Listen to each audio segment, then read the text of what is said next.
সাধক কবি রামপ্রসাদ একদিন মাতৃমন্দিরে বসে মায়ের পুজো করার সময় হঠাৎই ইচ্ছা হলো যে মায়ের চরণে তিনি পদ্মফুল অর্পণ করবেন, কিন্তু পুষ্পপাত্রে নানান ধরনের ফুল থাকলেও কোনো পদ্মফুল নেই।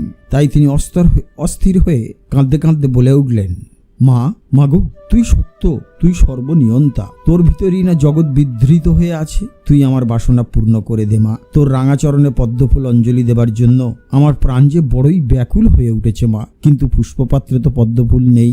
মা, যা হোক একটা ব্যবস্থা করে দে মা, যা হোক একটা ব্যবস্থা করে দে। অবিরাম কেঁদে চলেছেন রামপ্রসাদ। এমন সময় তার মনে হলো কে যেন বলে উঠলেন, প্রসাদ, তুমি একটা কাজ করো, ওই যে বাড়ির কোণেতে ওই গাছটি দেখছো, ওখানে গেলেই তুমি পদ্মফুল পাবে। এই কথার উপরে অগাধ বিশ্বাস করে রামপ্রসাদ চললেন সেই গাছের দিকে। সেই গাছটি কিন্তু কোনো পদ্মফুলের গাছ নয়, সেই গাছটি ছিল একটি গাব গাছ।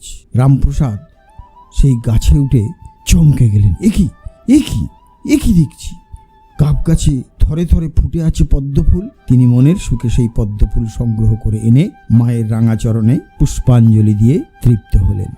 হ্যাঁ বন্ধুরা, অঘটন ঘটন পটীয়সী মা কালী, তিনি চাইলে কি না করতে পারেন। রামপ্রসাদের মনের বাসনা পূর্ণ করার জন্য তিনি সেদিন গাব গাছে পদ্মফুল ফুটিয়েছিলেন।